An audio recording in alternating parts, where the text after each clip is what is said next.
TDP నాయకుడు బోండా ఉమా మాట్లాడుతున్నారు. ఇప్పుడు ఆ లైవ్ చూద్దాం. డబ్బు ఉంది, బ్యాంక్ అకౌంట్లో సీజ్ చేసాం. పోనీ ఈ బ్యాంక్ అకౌంట్ నుంచి ఆ బ్యాంక్ అకౌంట్కి వెళ్ళిన ఆధారాలు ఉన్నాయి మా దగ్గర. పోనీ ఈ ఆధారాలు చూపిస్తాం, ఫలానా అకౌంట్లో డబ్బుకి వెళ్ళింది అని చూపించాలి కదా. 22 నెలలుగా ఒక్క రూపాయి కూడా నువ్వు పట్టుకోలేనటువంటి ఈ కేసులో 2 లక్షల చిల్లర మందికి 2,13,000 మందికి స్కిల్ డెవలప్మెంట్ కేసులో బెస్ట్ స్కిల్ డెవలప్మెంట్ చేసినటువంటి స్టేట్గా ఏపీకి అవార్డు వస్తే, మా గవర్నమెంట్ తర్వాత మీ గవర్నమెంట్ వస్తే ఆ అవార్డు తీసుకున్నారు. అటువంటి స్కిల్ డెవలప్మెంట్ ప్రాజెక్ట్ని అవినీతిమయంగా చూపించి తప్పుడు వ్యక్తులను తీసుకొచ్చి మీరు ఎన్ని కుట్రలు చేసినా ఈరోజు సుప్రీంకోర్టులో ఒక సీనియర్ జడ్జి గారు మాట్లాడిన మాటల్లో మొత్తం మీ వైసీపీ గుట్టంతా కూడా బయటపడింది. ఈ కేసులో డొల్లతనం అంతా కూడా బయటపడింది. స్కిల్ డెవలప్మెంట్ అనేది ఆనాడు క్యాబినెట్ అప్రూవల్ చేసినటువంటిది. మీకులాగా తాడేపల్లి పార్టీ ఆఫీసులో కూర్చొని నోటికొచ్చినట్టు మాట్లాడతానికి కాదు.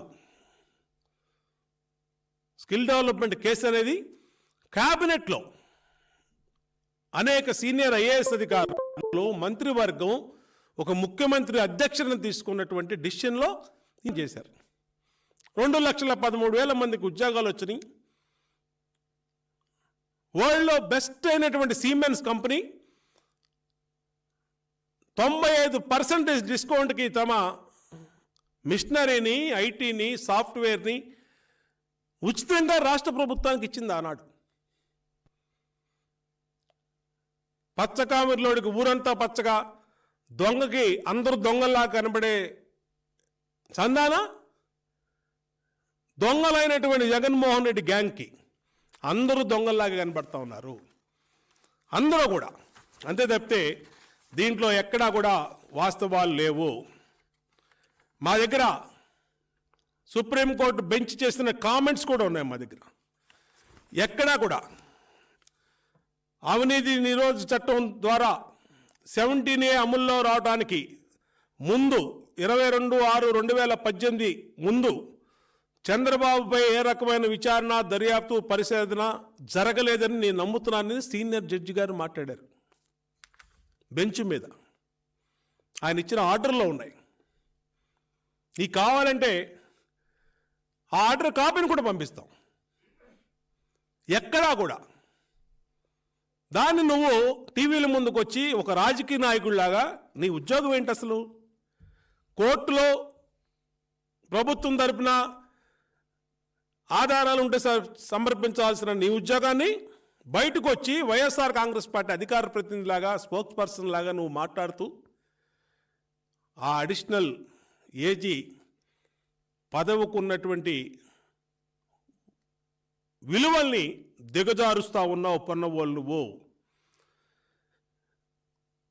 జడ్జి గారు స్పష్టంగా చెప్పారు, సెక్షన్ 17A దర్యాప్తు ప్రారంభమైన తేదీ నుండి మాత్రమే అమల్లోకి వస్తుంది, ఆ నేరం జరిగినటువంటి తేదీ నుంచి కాదు అని కూడా ఆయన చెప్పినటువంటి విషయాలు. అలాగే సుప్రీంకోర్టులో స్క్వాష్ పిటిషన్ మీద ఏదైతే సీనియర్ జడ్జి గారు చెప్పినటువంటి అంశాలని సిఐడి, వైసీపీ ప్రభుత్వం, AIG Ponnabolu, CID chief Sanjay లాంటి వాళ్ళు వక్రీకరిస్తున్నారు అనేదానికి ఎన్ని కూడా ఉన్నాయి. రేపు మాకైతే నమ్మకం ఉంది, ఇంతవరకు ₹1 అవినీతి జరిగినట్టు నిరూపించలేనటువంటి సిఐడి కానీ, జగన్మోహన్ రెడ్డి ప్రభుత్వం కానీ ఏ తప్పు, ఏ అవినీతి జరిగినటువంటి కేసులో ఎక్కడా కూడా వీళ్ళు 20 నెలలుగా ఏం చేయలేని వాళ్ళు ఇప్పుడేదో చేస్తారని, ఇప్పుడేదో ఇంకా 2 నెలల్లో ఇంటికి వెళ్ళిపోయి ఈ ప్రభుత్వం ఇంకేదో చేస్తారని నమ్మకం అయితే ఎవరికీ లేదు. కడిగిన ముత్యంలాగా మా నాయకుడు అన్ని కేసుల్లో, మీరు తప్పుడు కేసులు పెట్టారు. ఉచితంగా ఇచ్చినటువంటి ఇసుక పాలసీలో ఆనాడు ముఖ్యమంత్రి మీద కేసు పెట్టారు. మీ దొంగ జగన్మోహన్ రెడ్డి వేల కోట్ల రూపాయలు ఇసుకని మాఫియాగా చేసి కొట్టేశాడు. వేల కోట్ల రూపాయలు. చంద్రబాబు నాయుడు గారి ప్రభుత్వంలో మేమందరం శాసనసభ్యులుగా ఉన్నాం, ఆయన ముఖ్యమంత్రిగా. ప్రభుత్వంలో ఎవరికి కావాల్సినంత ఇసుక ఆడ ఊర్లో వాళ్ళే ఉచితంగా పట్టుకెళ్ళమని చెప్పి ఇచ్చినటువంటి పాలసీలో అవినీతి జరిగిందంటారు. ఎక్కడ న్యాయం ఉంది? ఎక్కడ న్యాయం ఉందని అడుగుతా ఉన్నా. లేని ఇన్నర్ రింగ్ రోడ్లో 1 ఎకరం భూమి ప్రభుత్వం వల్ల ఇన్నర్ రింగ్ రోడ్లో 1 కోటి రూపాయలు కాంపన్సేషన్ ప్రభుత్వం నుంచి ఇవ్వాల. పేపర్ మీదే ఉన్నటువంటి ఇన్నర్ రింగ్ రోడ్లో 2000 కోట్ల అవినీతి జరిగిందని ఇదే తప్పుడు సాక్షిలో పేపర్లో మీడియాలో ప్రకటించారు. మారుమూల గ్రామాలకు కూడా ఫైబర్ నెట్ని ఉచితంగా ఇవ్వాలి, బ్రహ్మాండంగా ఇవ్వాలి, తక్కువ రేటుకి 140 రూపాయలకే ఇవ్వాలని భారతదేశంలోనే ఫైబర్ నెట్ ప్రాజెక్ట్ని అతి తక్కువ ఖర్చుతో కంప్లీట్ చేసింది చంద్రబాబు గారి ప్రభుత్వం. దాంట్లో అవినీతి జరిగిందని అత్యంత ట్రాన్స్పరెన్సీగా అమలు చేసినటువంటి మద్యం పాలసీలో అక్రమాలు జరిగినాయని మద్యంలో 1,00,000 కోట్లు కొట్టేశాడు మీ జగన్మోహన్ రెడ్డి. 1,00,000 కోట్లు, 2 లక్షల కోట్ల పైన మద్యం అమ్మి పేదవాళ్ళ డబ్బు 1,00,000 కోట్లు కట్టేసి వేల మంది, లక్షల మంది ఆడవాళ్ళ తాళులు తెంపిన వాళ్ళు YCP party, YSR Congress party. దానికి సమాధానం చెప్పు. నిజమా కాదా ఇది? నువ్వు పెట్టిన ఉచిత ఇసుక పాలసీలో పెట్టిన కేసు ఉంటుందా? కనీసం ఇంగిత జ్ఞానం ఉందా పెట్టినటువంటి వాళ్ళకని అడుగుతా ఉన్నా. హైకోర్టులో అయ్యే కామెంట్ చేసినాయి. యాంటిసిపేటరీ బెయిల్ ఇచ్చినప్పుడు ఏముంది ఈ కేసులో? ఆనాడు ప్రభుత్వం ఫ్రీ శాండ్ పాలసీని, ఉచిత ఇసుక పాలసీని అమలు చేశారు. ఎక్కడా డబ్బులకి ప్రభుత్వం ప్రజల దగ్గర వసూలు చేయాల. లేని ఇన్నర్ రింగ్ రోడ్డు అనేది వేయలేదు అసలు. జస్ట్ ఒక ప్లాన్ గీశారు. ఆ ప్లాన్ పేపర్ మీద ఉంది. ప్రభుత్వం నుంచి 1,00,000 రూపాయలు ఖర్చు అవ్వాలి దానికి. ఫైబర్ నెట్టు భారతదేశంలో అతి తక్కువ ఖర్చుతో ఆంధ్రప్రదేశ్లో ప్రాజెక్ట్ ఇంప్లిమెంటేషన్ జరిగింది. మద్యం పాలసీ ట్రాన్స్పరెన్సీగా అమలు చేశారు. అసలు సిఐడి ఒక అవినీతి నిరోధక చట్టం ప్రకారం కేసు పెట్టేటప్పుడు ఆ అవినీతి జరిగిన డబ్బు, దాని ఆ మూలాలో, దాని ఆధారాలో పట్టుకునే అంత ఇంగిత జ్ఞానం కూడా లేకుండా ఇవాళ అధికారులు తయారయ్యారంటే ఏ విధంగా అధికార దుర్వినియోగం రాష్ట్రంలో జరుగుతూ ఉంది? మీడియా అడగాలి, అన్ని మీడియా ప్రచురించాలి. ఇవాళ సొంత పత్రికలు, సాక్షి పత్రిక, దొంగ పత్రికలు పెట్టుకొని ప్రతిపక్షాల మీద విషం చల్లటం కాదు.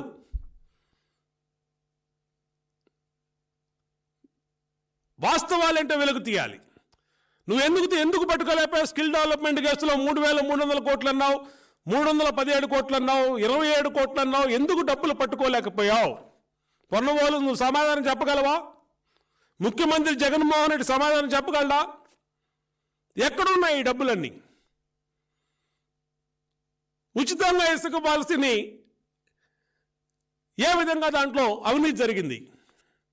లేని ఇన్నర్ రింగ్ రోడ్లో ఏ విధంగా అవినీతి జరిగింది? ఎందుకు ఈ తప్పుడు కేసులు పెట్టావు? రాజకీయ కక్ష సాధింపు కోసం కాదా? నీ రాజకీయ కక్ష సాధింపు కోసం నీ అధికారుల్ని, చట్టాన్ని దుర్వినియోగం చేయటం లేదా జగన్మోహన్ రెడ్డి? చెప్పు. పొన్నవాళ్ళు చెప్పు. నువ్వు ఇది ఏంటి? దేంట్లో అన్నా ఎక్కడైనా చిన్న ఆధారం ఉందా? వీసమంతా సాక్ష్యం కానీ, వీసమంతా ఆధారం కానీ, 1 రూపాయి ఇన్ని వేల కోట్ల అవినీతి కేసులు పెట్టినటువంటి మీరు 1 రూపాయైనా సీజ్ చేయగలిగారా? హైకోర్టు కానీ, సుప్రీంకోర్టు కానీ ఏసీబీ కోర్టుకు అదే మాట్లాడుతున్నాం కదా, ఏ ఆధారాలు లేవు కదా చంద్రబాబు గారి మీద మీరు పెట్టిన తప్పుడు కేసుల్లో అని. దానికే కదా యాంటిసిపేటరీ బెయిల్ ఇచ్చారు. ఇదే మీ జగన్మోహన్ రెడ్డి 150 సార్లు సుప్రీంకోర్టుకి, తెలంగాణ హైకోర్టుకి ఆ రోజు వెళ్ళాడు. యాంటిసిపేటరీ బెయిల్ ఇవ్వండి, రెగ్యులర్ బెయిల్ ఇవ్వండి అని. 18 నెలలు జైల్లో ఉంచారు. కాబట్టి ఈరోజు వ్యవస్థల్ని తన స్వార్థ రాజకీయ ప్రయోజనాల కోసం, తన స్వార్థ రాజకీయ కక్ష సాధింపుల కోసం జగన్మోహన్ రెడ్డి, వైఎస్ఆర్ కాంగ్రెస్ పార్టీ వాడుకుంటా ఉంది. ఇంకా 2 నెలలే టైం ఉంది. ఈ 2 నెలల్లోపు ఎంత వీలైతే అంత తప్పుడు ప్రచారం చేసి, చేతిలో సాక్షి పేపర్ ఉందని, సాక్షి మీడియా ఉందని, పొన్నవోలు లాంటి సొంత కుల గజ్జిగా పెట్టినటువంటి నాయకులు ఉన్నారని ఇష్టం వచ్చినట్టు మాట్లాడిస్తున్నారు. వాస్తవాలుంటే వీళ్ళు కోర్టులు కొన్నే సబ్మిట్ చేసేవాళ్ళు. కాబట్టి ఇవన్నీ కూడా అవాస్తవాలని ప్రజలు గమనించారు. ఖచ్చితంగా ఏ కేసులో కూడా వీళ్ళు పెట్టినటువంటి అన్ని తప్పుడు కేసులు కూడా కడిగిన ముత్యంలాగా చంద్రబాబు నాయుడు గారు ఆల్రెడీ బయటకు వచ్చారు. ఇంకా బయటకు వచ్చినా కూడా ఏఎస్జీ లాంటి వాళ్ళు, పొన్నవోలు లాంటి వాళ్ళు ఏదో ఒక అవాస్తవాల్ని, బురదని సాక్షి పత్రిక ద్వారా, సాక్షి మీడియా ద్వారా తెలుగుదేశం పార్టీ మీద, చంద్రబాబు నాయుడు గారి మీద చల్లుతూ ఉన్నారు. మాకు అంటదు. పొన్నవాళ్ళకి మళ్ళా హెచ్చరిస్తూ ఉన్నావు, నువ్వు ఏఐజీ పదవికి అనర్హుడివి. నువ్వు రాజీనామా చేసి వైఎస్ఆర్ కాంగ్రెస్ పార్టీలో అధికార ప్రతినిధిగా పదవి తీసుకొని మాట్లాడు. రాజకీయాలు చేద్దాం. రాజకీయంగా నువ్వు ఆరోపణ చేయి, రాజకీయంగా మేము సమాధానం చెప్తాం. ఒక ఉన్నతమైన పదవిలో ఉండి ఆ పదవికి మచ్చ తేవద్దని పొన్నవోలికి హితవు పలుకుతా ఉన్నాం. ఇంకేమైనా ఉన్నాయండి ప్రశ్నలు?